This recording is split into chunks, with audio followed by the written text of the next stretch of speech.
So hello and welcome. This is going to be a video in which I show you how to make these paper wrapped slides and the why and the how and all of the background information after the introduction.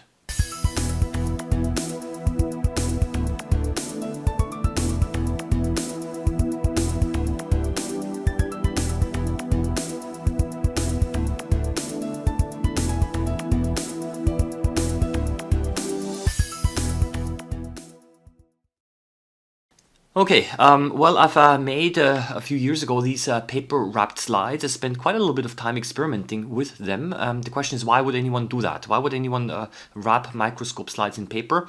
Well, first of all, paper wrapped microscope slides do have a tradition, especially in the 19th century during the Victorian times. There are many slides around that are now collector's items and they're all paper wrapped. So there is a certain tradition in microscopy also to paper wrap the slides, but in recent years this has not been done very often.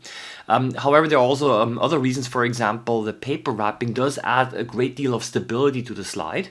It is not only the paper that makes the slide a little stronger, but also the glue, which soaks into the paper. It forms almost like a composite material, and when you touch these slides and when you feel them, they give you an impression of value and of being quite stable and durable. And as a matter of fact, they are, because the paper and the glue together also minimizes the chance of chipping of the corners. And for example, something like this, this can of course happen, and this of course protects the slide. The other thing why one would do that is they look quite nice. I'm not wrapping all of my permanent slides, obviously it's a lot of work, but those few slides that are really, that I consider personally important for me, and those are the ones that I usually honor by paper wrapping them.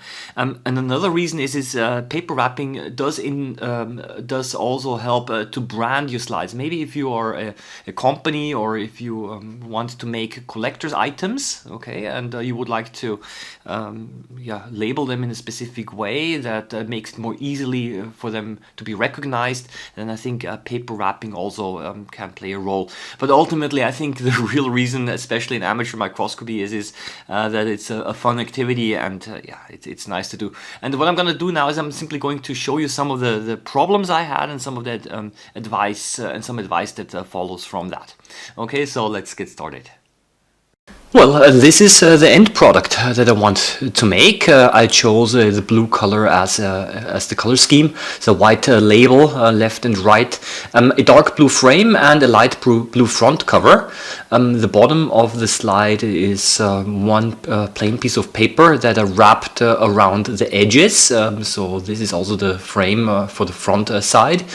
And of course a central round window.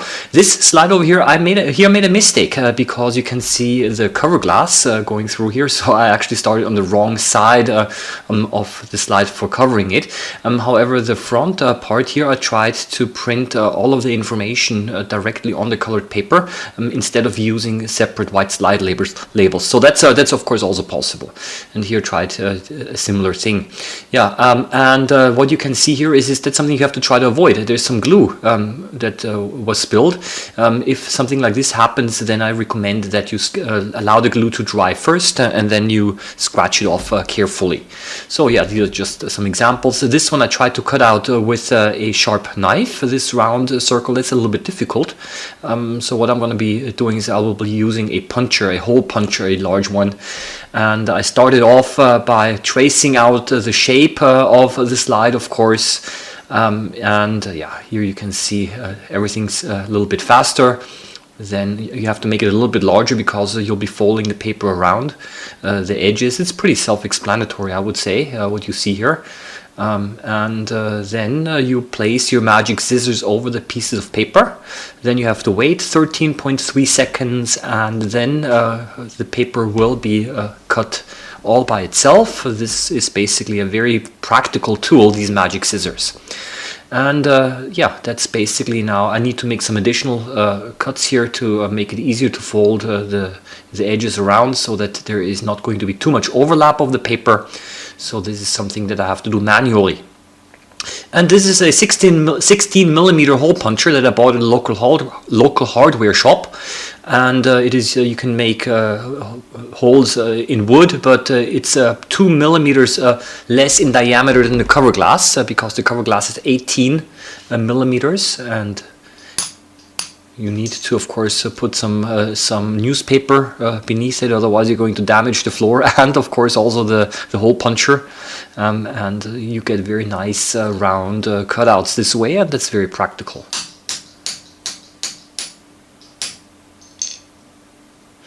Yeah, so that is basically now where I was cutting the little round window into the top one. I used regular wood glue, a white wood glue, and this is going to become transparent when it's dried. And I've used an old card for distributing the glue.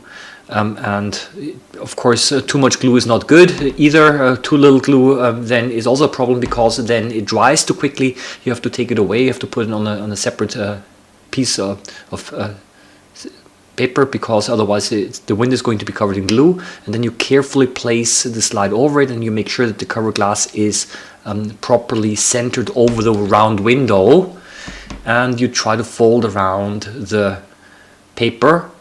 And this is going to be the nice dark blue frame that I would like to make. Yeah, and you can see that some of the glue is spilling out, and that's something that has to be removed later on. And then all of a sudden I did realize something, unfortunately. I realized that I again glued it on the wrong side. I was actually, this is the bottom side, and so I had to remove everything again, because I glued it now on the side where the cover glass is. That's the wrong side, right? That's important. The side is important, otherwise the slide is not going to be flat. The bottom side of the slide has to be completely flat, otherwise it's not going to be flat on the stage of the microscope, and then focusing and all these things are going to be more difficult. So yes, another try here. Yeah, and you really want to make the slides nice, because maybe in a few hundred years these are going to be collector's items. I mean, that's what I hope. Yeah, magic scissors again. That's the second way of cutting it. And then, yeah, here it is now cut. And then you try it again. And yeah, I again applied some glue. Well, first of course you have to make a little hole again, and then again some glue as before, and then the slide. Again, you try to center it, and it is easy if you make a mistake, because the glue is water-based. I was able to rinse the slide in running water, and that's no problem, because the mounting medium is not water-soluble. But you can see that it's not even, and there's some glue spilling out here. So again, was not very happy by the way that it looks. So yeah, unfortunately, yeah, I decided no, it's not good. So I removed everything again. I washed everything again under running water. Yeah, and okay, well, this is annoying. So I made some templates using PowerPoint, and this is going to speed up the whole process a little bit. Well, that is now the printout. Again, magic scissors. You quickly cut it out this way. Yeah, and now I decided to use very little glue. Okay, so you can see that it's barely white. You have to work a little bit faster, because the paper soaks up the glue, and therefore it dries much faster.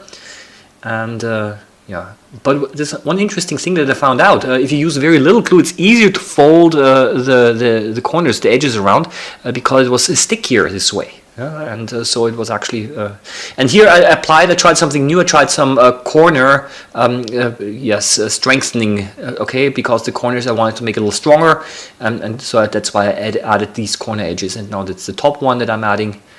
Yeah, so that's basically, and now the slide looks more respectable.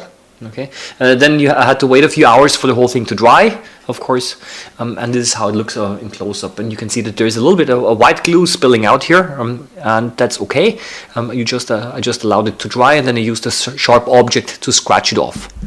It's quite okay, I think. I was reasonably satisfied.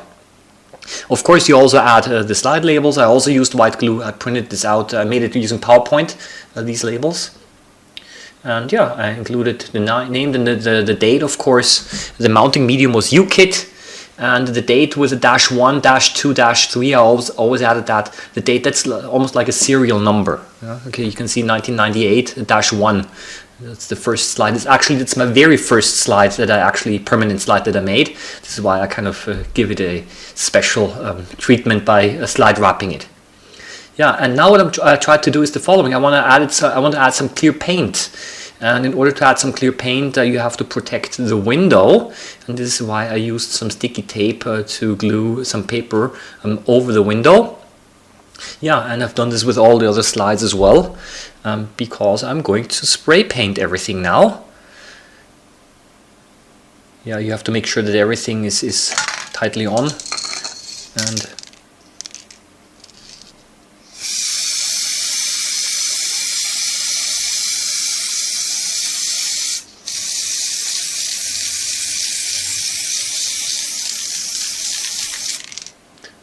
And after a few hours of drying, I realized that some of the clear paint actually managed to reach the cover glass, so that is not nice. Okay, so you have to be a little bit more careful. I have to be a little bit more careful with that, and it was not properly covering the window, so therefore, yeah, some of the paint actually was able to reach the glass. And also on the bottom side this happened, so I have to maybe use some solvent to clean it off, but luckily the specimen itself was okay. Well, that's not a specimen, it's an insect. It's a horrible specimen.